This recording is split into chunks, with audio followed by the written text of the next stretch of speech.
Ce mois-ci sont arrivées en France deux nouvelles enceintes connectées. D'une part l'Echo d'Amazon qui intègre Alexa, d'autre part le HomePod d'Apple qui intègre Siri. Nous avons voulu les comparer au Sonos One, l'une des références du marché en matière de qualité audio. Contenu musical, puissance, qualité sonore, qui sera le grand vainqueur de ce comparatif? Nous avons tout d'abord passé au crible de notre labo les trois appareils pour tester leur bande passante de manière très froide et très scientifique. Tout d'abord, l'Amazon Echo présente un profil assez plat, avec malgré tout des pertes dans les extrêmes aigus et dans les extrêmes graves.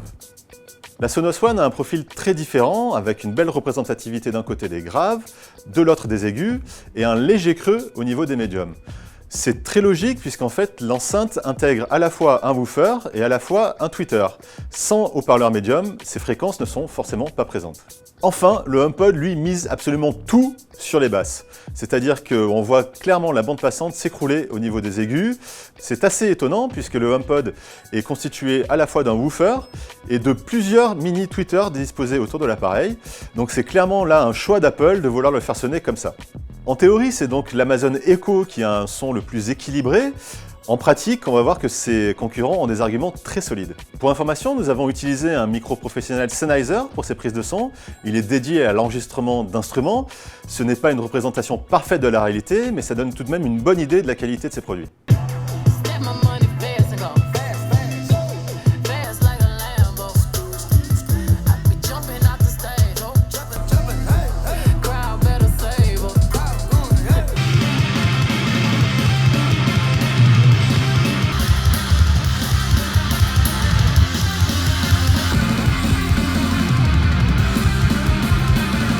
Comme vous avez pu vous en rendre compte, l'Amazon Echo sonne quand même un petit peu creux, il y a un manque de présence, le manque de basse est assez flagrant, la profondeur n'est pas là, on est quand même un petit peu déçu. C'est mieux que le Google Home, clairement, mais c'est largement moins bien que les deux concurrents.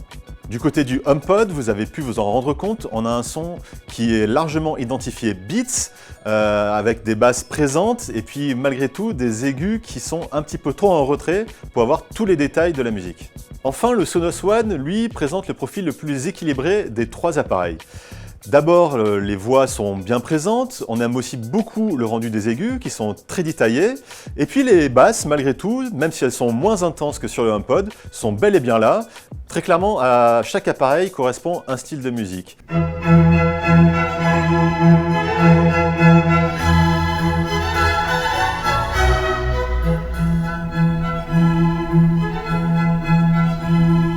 La spatialisation du son est aussi un point très important dans la qualité sonore. Tout d'abord, le Amazon Echo, lui, ne peut pas être appairé avec une autre enceinte pour pouvoir donner un effet stéréo. Donc sur ce point-là, on peut d'ores et déjà l'oublier. Ensuite, le Sonos One et le HomePod, eux, peuvent être appairés en stéréo. Mais sur ce point-là, le HomePod est le grand vainqueur, puisqu'avec ses haut-parleurs omnidirectionnels qui sont situés tout autour de l'appareil, on a vraiment une spatialisation qui est parfaite. La qualité sonore, c'est une chose, mais la puissance, évidemment, est aussi très importante pour ce genre d'appareil.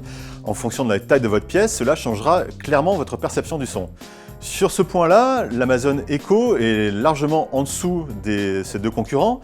Dès qu'on augmente le volume à plus de la moitié, on ressent clairement la distorsion qui se fait sentir et la musique est plus vraiment très agréable à écouter. La Sonos One supporte largement mieux l'augmentation du volume. Cette fois-ci, la distorsion du son va se faire sentir à peu près au niveau des 3/4. Là, ça devient un petit peu plus difficile à écouter également. Enfin, le HomePod, lui, est un petit peu moins puissant que le Sonos One, c'est-à-dire que le volume sera moins fort si vous le poussez à fond. En revanche, il gère extrêmement bien la distorsion, c'est-à-dire que même à fond, on n'a aucune déformation de son et on a une qualité toujours parfaite. Comme vous avez déjà pu le voir dans notre vidéo test du HomePod, Siri est un petit peu à la peine sur la reconnaissance d'artistes ou de noms d'albums. Dis Siri, Mudvig Velartak. Désolé, je ne dispose pas d'informations précises sur cet événement. Vous pouvez me poser des questions sur le baseball, le basketball, le football américain, le hockey, le football, le cricket, le golf et le tennis. Et pourtant, Alexa fait un petit peu moins bien que Siri.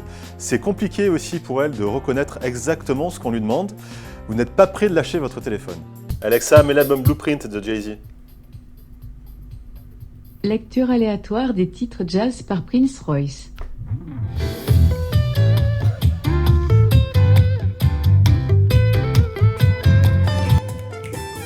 Alexa, mets-moi une playlist de trompettes. Je ne vois pas la playlist trompette. Dernier point de ce comparatif, le contenu musical. De ce côté-là, le HomePod est clairement à la traîne par rapport à ses deux concurrents.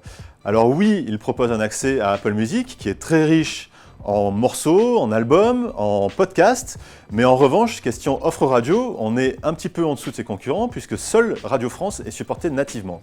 Du côté d'Amazon Echo, on fait un petit peu mieux puisque cette fois-ci, on a accès à Prime Music, à Deezer, à Spotify, pas à Apple Music, mais en revanche, on a accès aussi à l'application TuneIn qui permet d'avoir tout le catalogue de radio existant. Enfin, sur ce point-là, le Sonos One est clairement devant tout le monde puisque lui donne accès à une soixantaine de services de streaming, dont Apple Music, à toutes les radios possibles et imaginables dans le monde entier, également à l'offre de podcast d'Apple Music. Et en plus, il intègre non seulement l'assistant vocal Alexa, mais bientôt Google Assistant avant la fin de l'année 2018. Vous l'aurez donc compris, si vous voulez choisir une de ces 3 enceintes pour en faire votre enceinte d'écoute principale de musique à la maison, vous pouvez d'ores et déjà oublier l'Amazon Echo. Le HomePod est plutôt dédié aux gens qui sont déjà équipés en produits Apple, qui sont déjà abonnés à Apple Music et qui surtout adorent écouter du hip-hop ou de l'électro puisqu'il est très riche en basse. Enfin, le Sonos One, lui, nous semble le choix le plus polyvalent. Non seulement il est bon en hip-hop, mais aussi en rock, en jazz, en musique classique. Il est aussi beaucoup moins cher que le HomePod. Et enfin, il donne accès à une variété de services musicaux. Quel que soit celui auquel vous êtes abonné, vous pourrez l'utiliser sur le Sonos One.